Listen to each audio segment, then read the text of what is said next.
Hi, my name is Thomas McKenzie, and I would like to give thanks today for my father, Robert McKenzie.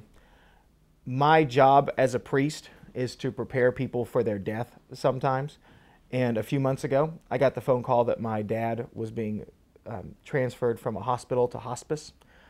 And he lived about 5 hours from where I live now. And so I got in my car and I started driving there. And as I was driving up to see him, I started to have the conversation in my head that I was going to have with him when I got there. And the conversation I was going to have was the pastor conversation. Is there anything you need to clear up before you die? Are you afraid of dying? Are you looking forward to seeing your loved ones again? I mean, these are the things I say to people who are dying. In fact, I had someone die recently in our church, and I said those things to him. And we had that sort of conversation. So I was preparing for that talk, the "I'm your pastor, let me help you die" talk. So I get to the room where my dad is at hospice, and he's there with a couple of nurses, and he looks great. I was assuming I would come in and he'd be, "I'm dying," but he looked fine. He was wearing a diaper, but other than that, he was fine.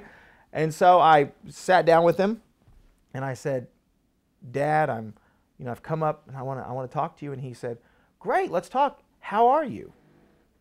I said, "Well, I'm not in hospice, so I'm doing better than you are. Let's talk about how you're doing." And he said, No. Let's talk about how you're doing. How are things at home?" And he started asking me all these questions. How's your wife? How are your children? How is your church? Do people like you? Are you happy there? Are things going well for you? And I was a little confused because nobody asks me questions like that, and certainly not people who are dying. And so I finally clicked in my head what was happening, and I said, "Dad, I'm really okay. In fact, I'm really happy in my life." And he said, "That's what I need to know." I said, "Okay." And then nurses came in and some things started happening, and I was sent out to do an errand for him. And when I got back, he was not coherent anymore. And that was the last conversation that anyone had with him, any last coherent conversation. And it bothered me a great deal because I thought I wasn't able to pastor him. But upon reflection, I realized that wasn't the point. The point was he wanted to father me. He wanted to be my father. And because I'm called Father Thomas, people don't take care of me like that. And he did. And that's the way he always was. He was always father to me. He was a jerk. He was an alcoholic.